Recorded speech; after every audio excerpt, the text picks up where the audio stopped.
Assalamualaikum warahmatullahi wabarakatuh.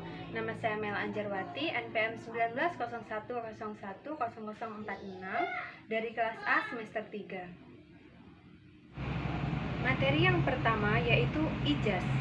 Secara bahasa, ijaz berasal dari kata ajaza ya'jizu ijazan yang mempunyai arti ketidakberdayaan.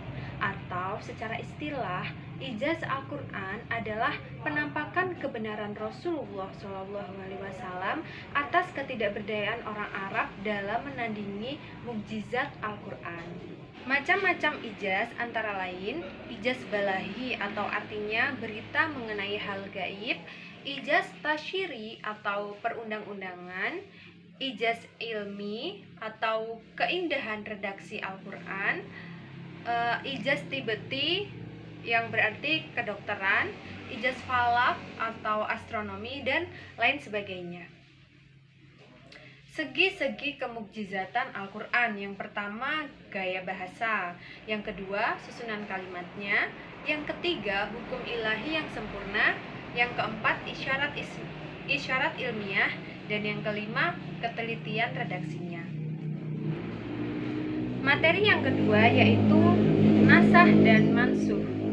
Nasah atau nasih atau biasa disebut nas artinya yang menghapuskan, atau dalil Alkitab ataupun as-sunnah yang menghapuskan hukum dalil syar'i atau lafaznya.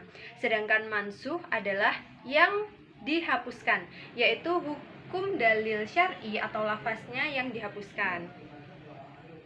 Syarat nas antara lain, yang pertama, hukum yang mansuh adalah hukum syara. Nas hanya terjadi pada perintah dan larangan. Nas tidak berhubungan dengan hal-hal yang berkaitan dengan akhlak, ibadah ataupun akidah. Yang kedua, dalil yang dipergunakan untuk menghapus hukum tersebut adalah kitab syar'i yang datang kemudian. Dan yang ketiga, dalil yang mansuh hukumnya tidak terikat atau tidak dibatasi oleh waktu tertentu. Macam-macam nas. Yang pertama, Al-Quran dimansuh dengan Al-Quran. Yang kedua, Al-Quran dimansuh dengan as-sunnah. Yang ketiga, as-sunnah dimansuh dengan Al-Quran. Dan yang keempat, as-sunnah dimansuh dengan as-sunnah. Terdapat beberapa kategori nas. Yang pertama, nas yang mansuh hukumnya namun lafaznya tetap. Yang kedua, nas yang mansuh lafaznya namun hukumnya tetap. Hikmah nas dan mansuh yang pertama yaitu untuk menunjukkan bahwa di antara ayat-ayat Allah Subhanahu wa taala yang dikandungnya memiliki fungsi tersendiri, dan proses pencabutan suatu dalil atau hukum disertai dengan penggantian hukum yang lebih ringan. Materi yang selanjutnya yaitu kisos. Kisos dalam pengertian Al-Quran berarti menelusuri bekas, menelusuri jejak atau cerita atau kisah. Secara garis besar, kisos Al-Quran ialah kisah-kisah dalam Al-Quran yang menceritakan hal-hal yang berkaitan dengan umat-umat terdahulu atau nabi-nabi terdahulu serta peristiwa-peristiwa masa lampau, masa kini, dan masa yang akan datang. Salah satu contoh penggunaan kisos dalam pendidikan adalah sebagai metode atau penyampaian materi, karena cara ini merupakan ciri khas yang dimiliki oleh Al-Quran dalam memaparkan kisah-kisah para nabi dan orang-orang terdahulu dengan maksud sebagai peringatan dan pelajaran. Hikmah kisos antara lain dapat memberikan pelajaran kepada kita akan pentingnya keadilan yang harus ditegakkan. Yang kedua, dapat memelihara keimanan dan ketertiban dengan adanya ancaman kisos yang mendorong orang-orang untuk berpikir jauh lebih baik. Yang ketiga, dapat mencegah terjadinya pertentangan atau permusuhan yang mengundang terjadinya pertumpahan darah. Peranan kisos dalam penafsiran. Yang pertama, menjelaskan prinsip-prinsip akidah agama Allah dan menerangkan pokok-pokok syariat yang disampaikan kepada Nabi. Yang kedua, menetapkan hati Rasulullah SAW dan umatnya, serta memperkuat keyakinan kaum muslim terhadap kemenangan. Selanjutnya, mengoreksi pendapat para ahli kitab yang suka menyembunyikan keterangan dan petunjuk-petunjuk kitab sucinya dan membantahnya dengan argumentasi-argumentasi mereka yang sebelumnya telah diubah oleh mereka sendiri. Kemudian, untuk menanamkan pendidikan akhlak, baik mempraktikannya dalam kehidupan sehari-hari dengan mudah. Materi yang selanjutnya yaitu amsal. Amsal berasal dari kata masa yamsilu amsal, yang berarti sama atau serupa. Amsal dapat juga berarti sebagai contoh atau teladan. Secara definisi, amsal adalah menonjolkan sesuatu atau makna yang abstrak dalam bentuk indrawi agar menjadi indah dan menarik. Jadi, secara garis besar dapat disimpulkan bahwa amsal Al-Quran adalah suatu perumpamaan dalam arti ungkapan-ungkapan dengan gaya bahasa yang indah sebagai ciri khas dari Al-Quran yang disampaikan oleh Allah Subhanahu wa Ta'ala melalui ungkapan-ungkapan yang singkat dan jelas serta dapat dijadikan sebagai tauladan. Manfaat amsal antara lain yang pertama yaitu untuk pengungkapan pengertian yang abstrak dengan bentuk yang konkret yang dapat dipahami oleh indera manusia. Yang kedua yaitu untuk mengungkapkan kenyataan dan mengkonkretkan hal-hal yang abstrak. Yang ketiga yaitu untuk mengungkapkan makna-makna yang indah, menarik dalam ungkapan yang singkat dan padat. Kemudian untuk mendorong giat dalam beramal dan melakukan hal-hal yang baik dalam Islam. Kemudian, agar terhindar dari perbuatan tercela. Misalnya, dalam surah Al-Hujurat ayat 12 yang kurang lebih artinya, dan janganlah sebagian dari kamu menggunjing sebagian yang lainnya. Sukakah di antara kamu memakan daging saudaranya sendiri yang sudah mati? Maka tentu kamu merasa jijik. Nah, dalam surat Al-Hujurat ayat 12 tersebut adalah contoh dari penggunaan amsal.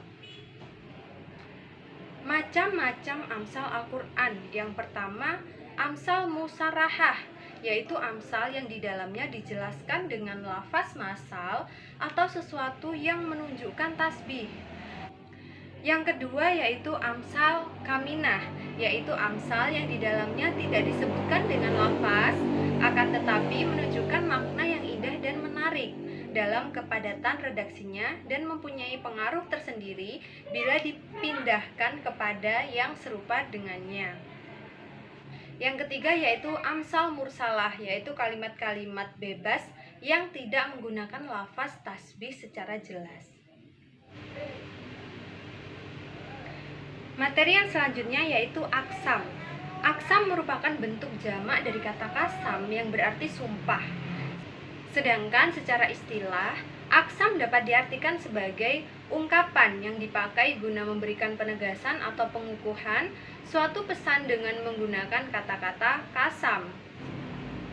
Jadi, yang disebut sebagai aksamul Quran adalah salah satu cabang ilmu mengenai Al-Quran yang mengkaji tentang arti, maksud, dan rahasia dari sumpah-sumpah Allah yang terdapat dalam Al-Quran.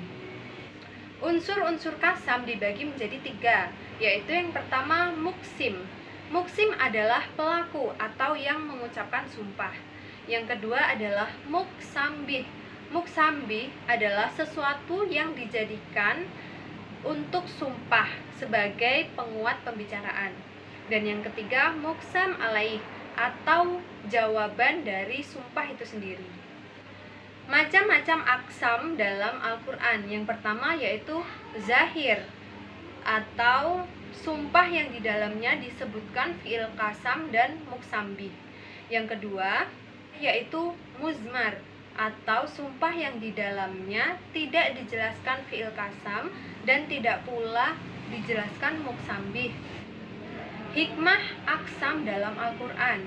Yang pertama, untuk menegaskan kebenaran Al-Quran. Yang kedua, sebagai salah satu cara untuk menguatkan pembicaraan kepada lawan bicara, agar lawan bicara percaya dan menerima. Materi yang selanjutnya yaitu jadal. Secara bahasa, jadal artinya debat. Atau secara istilah, jadal artinya bertukar pikiran dengan cara bersaing atau berlomba untuk mengalahkan lawan. Macam-macam jadal. Yang pertama yaitu jadal terpuji atau jadal al-mamduh, yang dilandasi oleh niat yang ikhlas dan murni dengan cara damai untuk menemukan kebaikan dan kebenaran. Dan yang kedua yaitu jadal al-mazmun atau jadal yang dilakukan tanpa landasan keilmuan.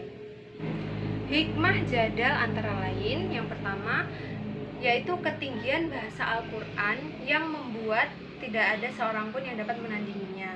Yang kedua, bahasa Al-Quran sangatlah halus dalam mendebat. Dan yang ketiga, menunjukkan bahwa manusia itu sangat terbatas pengetahuannya, yang tidak pantut untuk menyombongkan diri. Materi yang selanjutnya adalah Israiliyat.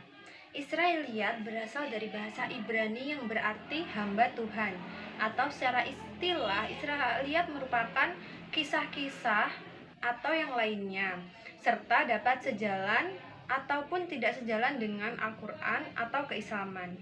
Menurut pendapat ulama, Israiliyat dibagi menjadi 3 macam. Yang pertama yaitu Israiliyat yang sahih dan dapat diterima kebenarannya. Yang kedua, Israiliyat yang dusta, yang kita ketahui kedustaannya dan bertentangan dengan Al-Quran. Yang ketiga, Israiliyat yang tidak diketahui kebenarannya dan kepalsuannya dan didiamkan, atau tidak didustakan dan tidak pula dibenarkan. Tokoh-tokoh Israiliyat antara lain, yang pertama yaitu Abdullah ibnu Salam, yang kedua Ka'ab al-Akbar, yang ketiga Wahab ibnu Muhabin, dan yang terakhir Abdul al-Malik ibnu Abdul Aziz ibnu Juraid. Contoh-contoh Israiliyat yang pertama yaitu kisah seorang pria yang melewati sebuah negeri, yang disebutkan dalam surah Al-Baqarah ayat 259. Kisah yang kedua yaitu kisah orang yang terputus dari ayat-ayat Allah. Kisah ini disebutkan dalam surah Al-Quran, yaitu surah Al-A'raf ayat 175 sampai 177. Kisah yang ketiga yaitu kisah penduduk di sebuah kota, yang disebutkan dalam surah Yasin ayat 13 sampai ayat 29. Kisah yang keempat yaitu kisah tentang Luqman, yang dijelaskan dalam Al-Quran surah Al-Luqman ayat 12 sampai 19. Dan contoh kisah yang terakhir yaitu keberhasilan syaitan dalam menyesatkan anak Adam, yang dijelaskan dalam Al-Quran surah Al-Maidah ayat 27 sampai 32. Alhamdulillah, demikianlah materi yang dapat saya sampaikan. Kurang dan lebihnya saya mohon maaf. Saya akhiri. Wassalamualaikum warahmatullahi wabarakatuh.